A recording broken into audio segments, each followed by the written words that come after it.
I just had such a full circle moment and such a big moment of gratitude for the version of myself, the walk down. Wow, I'm getting emotional about this. Expansion and growth can be being very grounded, feeling very connected to your work. Expansion and growth does not have to be up here and oh my gosh, if you have a vision that you want to be on stage and speaking on stages in front of hundreds or thousands of people, we got to start by executing. We're going to start by just doing the thing. No one is going to come and knock on your door. It's by just putting yourself out there. Hello and welcome back to another episode of the Rebecca Adehill Show. How are we all? How are you doing? I am so excited to be sitting down recording another episode for you.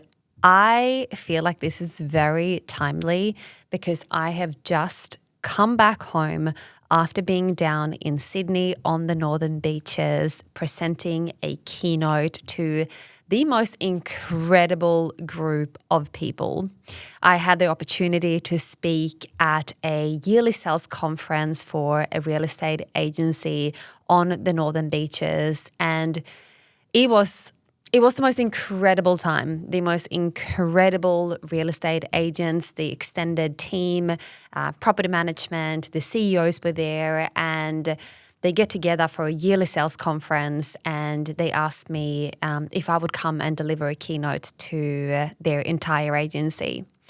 And what I love about, not only do I have a background in real estate, but what I love about real estate and real estate agents so much is that they are just so hungry. They are just so hungry for growth, for evolution, to bettering themselves, and they are always just on their toes, wanting to do more, be better, looking after themselves, always striving for more. So I feel like I fit perfectly in that environment. And one thing I want to share with you before we are kind of diving into today's episode, I had a full circle moment as I was sitting on the flight back to the Gold Coast with my brother last night. And I thought to myself, I remember when I had just moved to Australia back in 2010, I was walking down the streets of Sydney and I was looking at all of these incredible houses. And I thought to myself, one day I will own one of these houses. But the gap was pretty far for me to be able to even rent one of those houses in Sydney, let alone buy it. So I thought, if I can't buy one of these places, maybe I should just get myself in the environment of being inside of these homes. And that was essentially how I got into real estate. So I have a background in real estate. I worked in real estate when I lived in Sydney, in both property management and also in sales, and was leasing and selling incredible properties all around the eastern suburbs and the inner city of Sydney. Since then, obviously, I've had my own business for a very long time, and now it just so happens that I have done multiple keynotes for real estate agencies and for people in real estate. Even I have 2 coming up next month, which is for buyers agents, so all within real estate. And I just had such a full circle moment and such a big moment of gratitude for the version of myself, the walk down. Wow, I'm getting emotional about this. Little Rebecca just walking down the streets of Sydney with a big vision and $3,000 in the bank with broken English, to today being flown across Australia to present to the most elite people in real estate on how they can be better at their craft. What a full circle moment. And I just had this overwhelming feeling of gratitude. And I feel this in my body right now. And, you know, this is almost just over 15 years later. We're we're sitting here today doing what we love, and I'm still plugged in to that vision I had. And now I have a multi-million-dollar property portfolio. The list goes on. And I think what I just want to say before we are diving into today's episode is don't give up on your dreams. Don't give up. Hold that faith. Keep on moving the needle forward. Keep on executing. Because I promise you it's going to pay off. Now, let's dive in. One of the questions I get asked a lot since becoming a keynote speaker, I have done many keynotes. I have also been flown around the world, and only in November last year, I was speaking in London, and I have more plans traveling this year and speaking across Australia as well. So keynote speaking has become a big part of my brand and what I do and how I love to give so much value. But a question I have on repeat is, how do you do it? Don't you get nervous? How do you prepare? How do you know what to say? How do you memorize everything? And that is the journey that I want to take you on today and kind of just share my internal process with you and what I do to prepare for a keynote so that you can take some of that and you can start to pitch and we can get you on stage as well. If you have a vision that you want to be on stage and speaking on stages in front of hundreds or thousands of people, we got to start by executing. We're going to start by just doing the thing. No one is going to come and knock on your door. It's by just putting yourself out there. Putting yourself out there, speaking a lot. If you want to be a speaker, start a podcast. If you want to speak on stages, create your own stage before other people are inviting you onto their stages. But now I want to take you through the process. So this is exactly how I prepare for a keynote presentation. Now, first and foremost, I have 3 signature keynotes that I do. So 3 keynotes that I have prepared separately. They're all on different topics, still very much in alignment with what I stand for, what I value, my way of thinking, my leadership. Some are more focused on mindset and becoming the 1%. Some are more focused on business strategy and scaling. And, they're all different topics. Once I have those 3 signature keynotes, I then connect with the coordinator of the event and I ask for the brief. What is the brief of the event? What is the outcome that you are hoping for the people in the audience? What are you hoping that they are going to get out of me speaking on stage? Really listening to what their answer is. And it's always going to be different. But they, as the organizers of the event, they have a very clear outcome in mind of the transformation they want for their audience. And it's very important that you listen to that, because if you want to become a successful keynote speaker, you have to be able to tweak your own keynote to really fit the demographic, the positioning, and the outcome they are hoping to get. Another thing that I also ask is, what is the energy of the room? Do you want, because I've got a big personality and I can really bring it. And, even yesterday's keynote, I was dropping F-bombs. I was in my power. And there was a lot of males in the audience as well. And I knew that I had to meet power with power in order to earn their respect and get their attention and listening. So I knew that I had to meet them at a certain level. I really had to step into my authority. And once you understand the energy, you are now, and I'm not saying that you should shift the way you deliver. However, I do want you to tune into the energy. So for instance, if I were to show up in my absolute power and my authority and being very direct, but it's a small, intimate group of women that want to speak on mindset and overcoming fear, that could almost be too intimidating. So it's really about reading the room and understanding energies and how you can adapt your energy to really making sure that you amplify it, because that is really what's going to make the keynote land. And I also personally ask, is it okay if I swear? Maybe, maybe not. Just make sure that you check the guidelines so they can just be so comfortable with their decision of hiring you. Then last but not least, in terms of the brief, I also ask, what is my time slot? How much time do I have? And sometimes I suggest how much time I would like in order for me to deliver a keynote on this topic. I remember this one time they gave me like 20 to 30 minutes and I said, well, I would really love if I could get at least 45 so I'm not rushing through it and really letting 1, 2, and 3 to land. And they were like, oh, thank you so much for sharing that. Yeah, we can move a few things around so you can have the 45 minutes. And sometimes that does not work. Sometimes it works, but be very, very clear on time because if you step into an event, they're going to have lots of other things outside of that. So you want to make sure that you are really hitting the mark from a time perspective. Then it goes into the preparation. So now you have the brief, you have the demographic, you have the energy, you know the outcome. You are now, I have 1, 2, 3 keynotes. Do I need to blend them? Can I only do keynote number 2?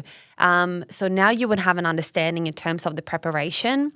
And I want to walk you through my preparation now and exactly what I do so I can step onto that stage grounded, present, excited, and ready to deliver as much value as possible. So the first thing that I do is, obviously I will have my signature keynote, but in order for me to really adapt it to the demographic, I like to go over it and I create like a high-level version of the specific keynote for that particular audience. So I go high level first, then I go into the slides and the presentation and I look for any possible tweaks that I need to make. And sometimes it can just be wording. And I also, like for instance, I did one in real estate yesterday and I will shift a couple of words. So I'm speaking to industry-specific like language in terms of listings or appraisals or sales that I wouldn't necessarily do in other like industries, but making it really industry-specific so they can really resonate with it. So I will go through that. I go through the slides.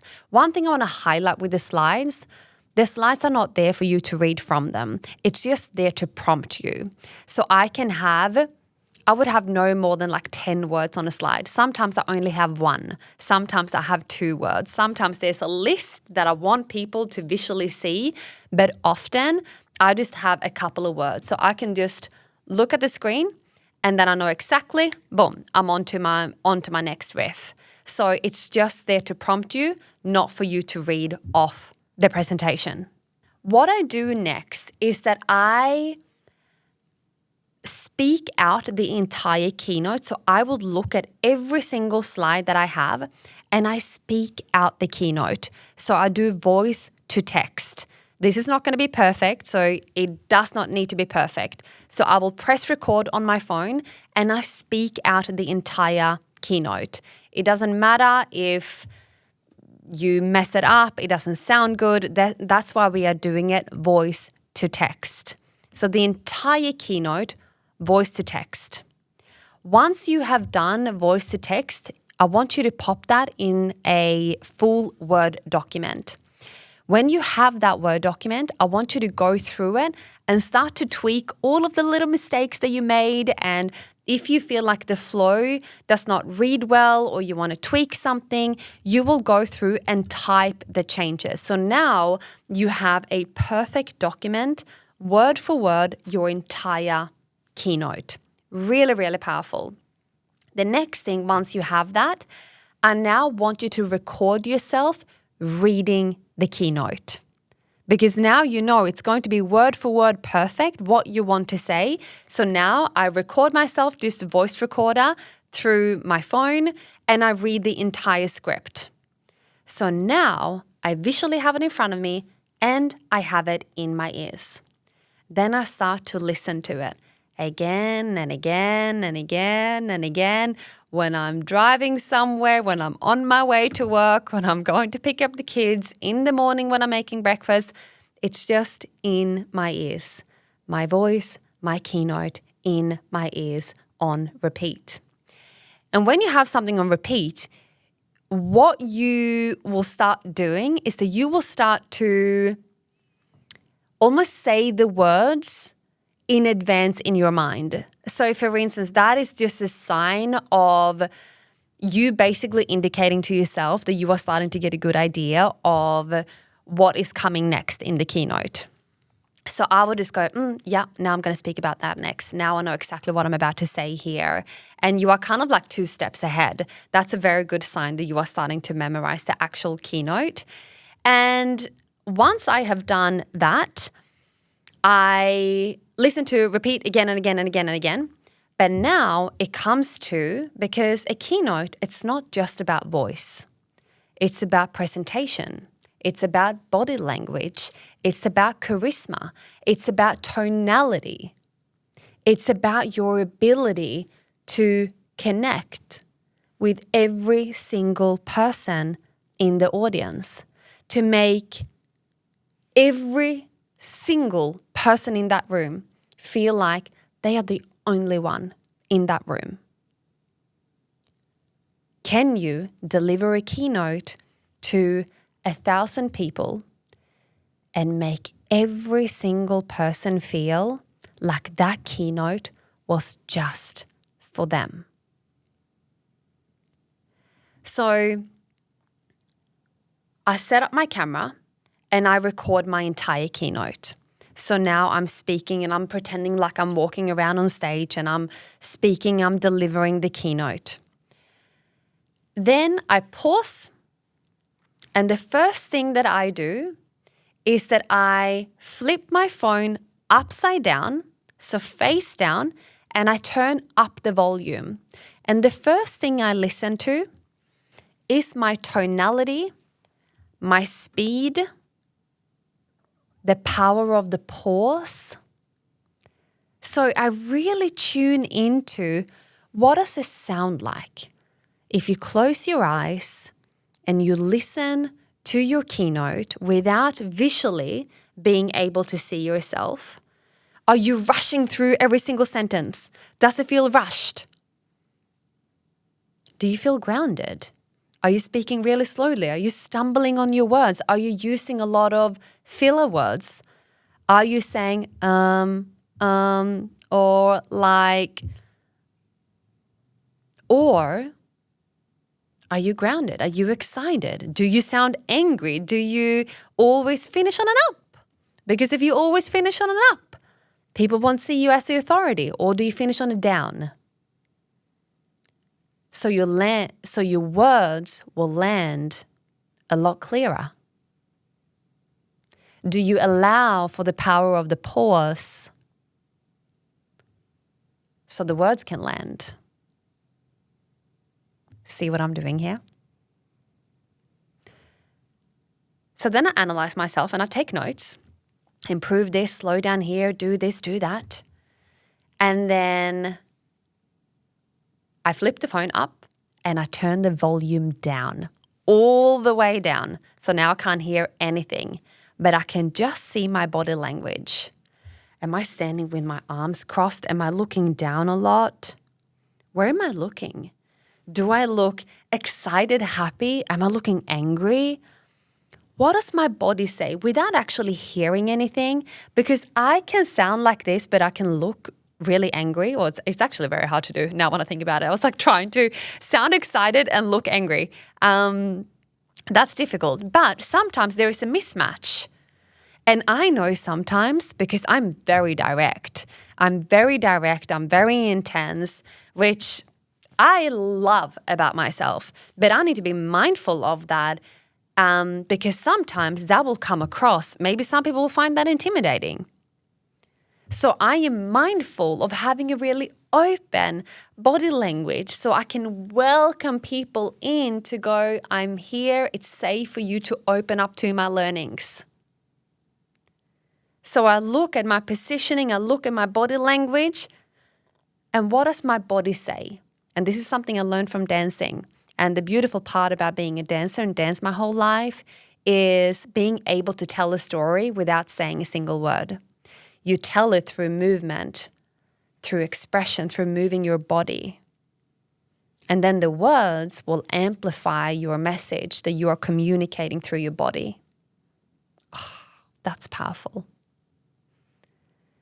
And then last but not least, I turn up the volume and I watch it again with both hearing my voice and visually seeing it. And then I go through and make changes accordingly. And I give myself feedback with a lot of grace, but I'm very honest with myself. And then I go through it again and again and again and again and again and again and again. And then I start to get into a rhythm and I can just look at the slides, boom, I know exactly what's coming next.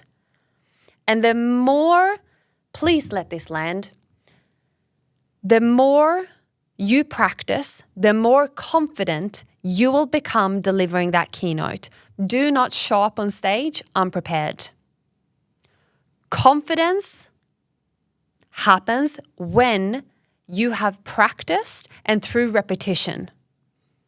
The first time I sat down and recorded my podcast, it wasn't my best go. But the more times I do it, the more confident I become in delivering a podcast. The more times I danced on stage, I was still so nervous. Nerves are normal, but I knew that I had prepared. So when I walked out on stage, I knew exactly what to do. Same goes for my keynotes. And why repetition and practicing your keynote is really important, because if you need to spend time thinking about, I wonder what's coming next, that plus nerves, disaster. That is not a good combination.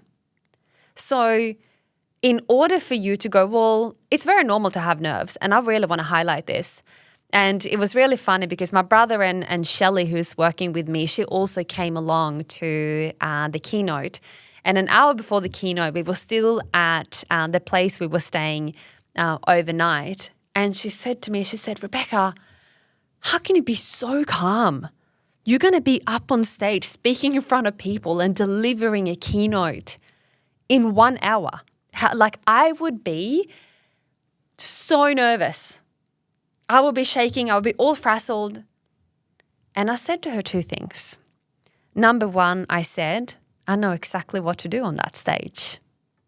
I'm feeling very, very grounded because I know exactly what to deliver. I said, I'm feeling nervous because I'm excited and this is pushing me beyond my threshold of expansion. I get those feelings in my body every single time because it matters. It really, really matters. And then I also said to her that expansion and growth can be this. Expansion and growth can be being very grounded, feeling very connected to your work. Expansion and growth does not have to be up here and oh my gosh, we go. No. Grounded momentum. And speaking on nerves, I get so nervous every single time. Every single time. I remember when I used to dance and before I walked on stage and I could hear the music come on, I'd be like, I can't do this. I got to go. I got to go. Oh my God, I'm never dancing again. What am I doing? Why am I doing here? And then it's time for me to walk on stage. I just walk on. And as soon as I am on that stage, it's like home. The stage is my home and I love it. But I know the feelings I have in my body every single time. And now I have learned to love them. Now I have learned to embrace them. And I've shared this in the past, but I really want to highlight this in case you need the reminder. Nerves are normal and nerves are absolutely perfect. If you are not feeling nervous, you are not expanding. And nerves are feelings of excitement. It's a sign that you are pushing beyond your threshold of expansion. Having those feelings in your body, that knot in your tummy, and you're a bit shaky and your mouth gets really dry, it's just feelings of expansion. And every single time I feel those feelings, I say to myself, thank you for showing me the feelings of expansion. Thank you for guiding me beyond my threshold. Thank you for giving me the gift to have these uncomfortable feelings in my body that you are showing so clearly to me that I am expanded and that I'm constantly expanding. Thank you, thank you, thank you. I don't want those feelings to go away. I embrace them and now I look for them. The feeling is not nice because it's an uneasy feeling in your body. But I've learned to shift that feeling and I've linked it to something positive. I've linked that uncomfortable feeling to gratitude. So now I don't shy away from it. And last but not least, a lot of people, they're like, I need to ground myself. I need to be in a quiet room and prepare myself before I step on stage. I'm like, no.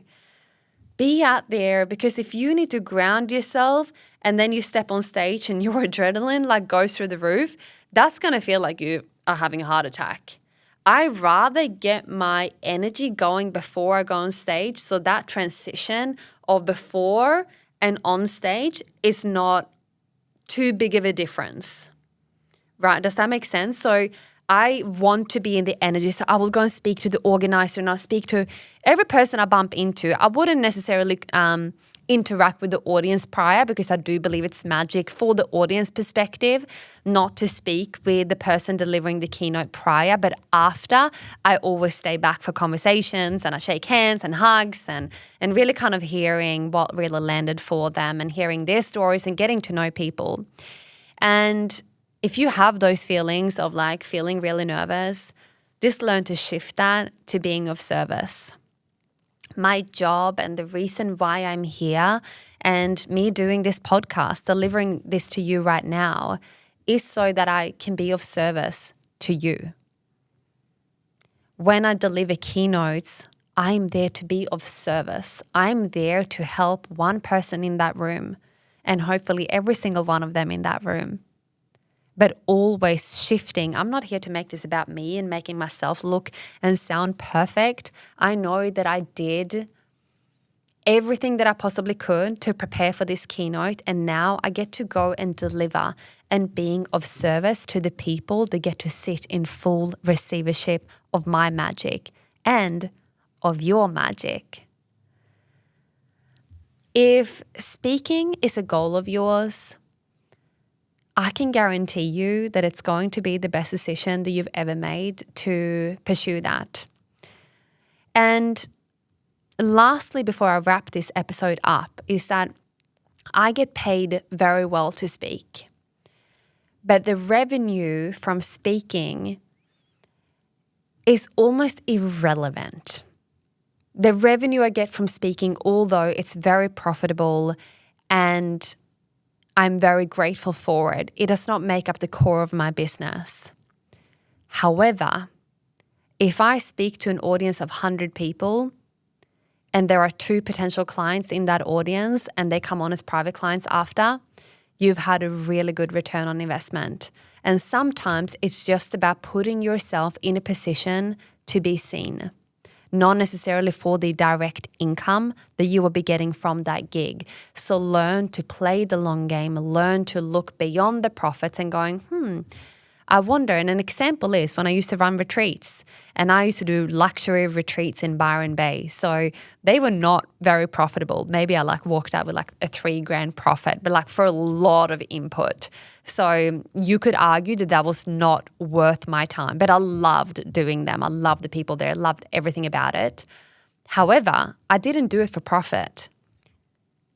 But every single time I ran a retreat, I would have 2-3 clients become ongoing clients after. So for a $3,000 retreat, that would make me a $3,000 profit. I could walk up with 2 private clients and have made over $100,000. That is the same concept when you are delivering a keynote. Now, I would love to hear, what was your biggest takeaway from today? And I hope you have paused this podcast so you can take notes, so you can go and implement, start writing your Word document. And when you do land your first speaking gig, can you just let me know in your DMs? Because I would love, or in my DMs, I would love to celebrate you. I would love to celebrate the next chapter, you being visible, you being seen, you impacting so many lives around the globe. I'm so proud of you. Thank you so much for tuning in to today's episode. I cannot wait to see you back next week for another show.